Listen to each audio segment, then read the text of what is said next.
What's the criteria they use to select the next set of Skull and Bones? So, like I said earlier, it used to be mostly people from certain families. There's a sort of what we call in the States white Anglo-Saxon Protestant. Like that's a term for a certain group of people. Um, those families traditionally were a part of Yale and Harvard's history. And, you know, a lot of those people became like presidents, governors, landowners, company owners. Now, since the social cultural changes in the 60s, there aren't any racial barriers to being a part of Skull and Bones and there aren't any gender barriers, so that you know you can join Skull and Bones from pretty much any walk of life, as long as you're a Yale student, which is great. I think, why not.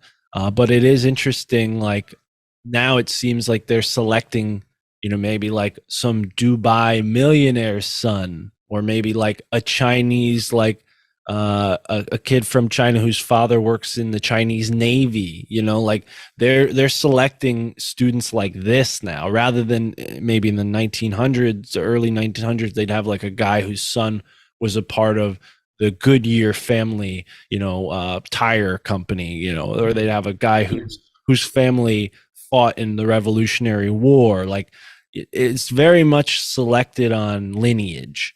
But now that the sort of racial and gender barriers have shifted for them, it seems like it's an international politics. Like you look at some of the names that they have listed as, who's been because you can find like who's been a part of Skull and Bones. Anthony Sutton published like a huge list of everybody who has been a part of it from like 1981 to 2012.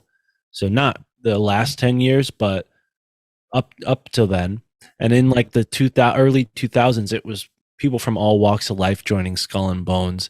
And I think it was mostly to create this political power, on an international scale. They want to Mm. be I suppose powerful. it sort of ties in with the rise of the internet, the rise of globalization. It all sort of works in tandem because they get more connected, or you start discovering more powerhouses around the world. And I think you mentioned it at the beginning.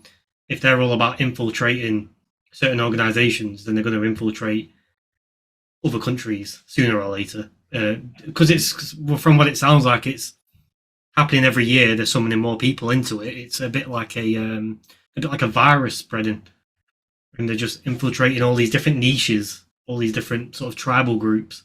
Even even Japan. I mean, it's funny. Like, there's a guy buried in New Haven. He's a Yale professor named Arthur Hadley Twining, and he spent some time in Japan, and now he's buried in a full samurai suit. And from what I've heard, there was some like propagandization that went on in that time period. These guys, British types, rich types, went over to Japan and convinced them to fight the Russians. It sort of got this whole wave of patriotism through Japan. And it was like this reimagining the samurai, because the samurai hadn't existed in Japan for like 400 years, up until the like when the British arrived and discovered Japan, as they like to say. The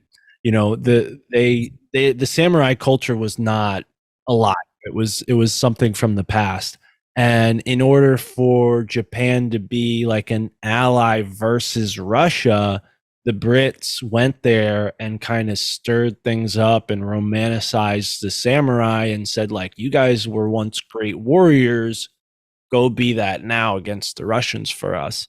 And I think Yale was a part of that manipulation as well. You have this random Yale professor dressed in a full samurai outfit, and ever since then, Japan and New Haven have had this kind of sister city, and not obviously not Japan because it's not a city, but one of the cities in Japan, I don't remember the name, has like a sister relationship. I don't know if it's official, but with like Yale University specifically.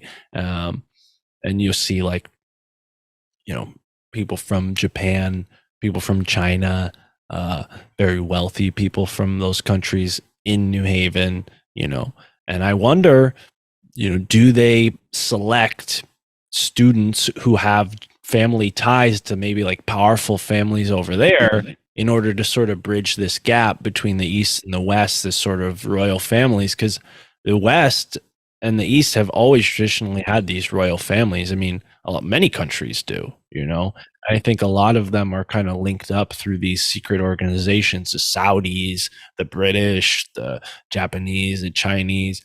I think that there's this sort of government of elites, that's managing the way the world works, for worse, maybe for better. I'm an optimist. I don't necessarily like to think that it's all evil, but when I see what I see happening with Skull and Bones, as much as I'd like to be optimistic, it just confirms what I've already suspected, that there's not good stuff going on with Skull and Bones,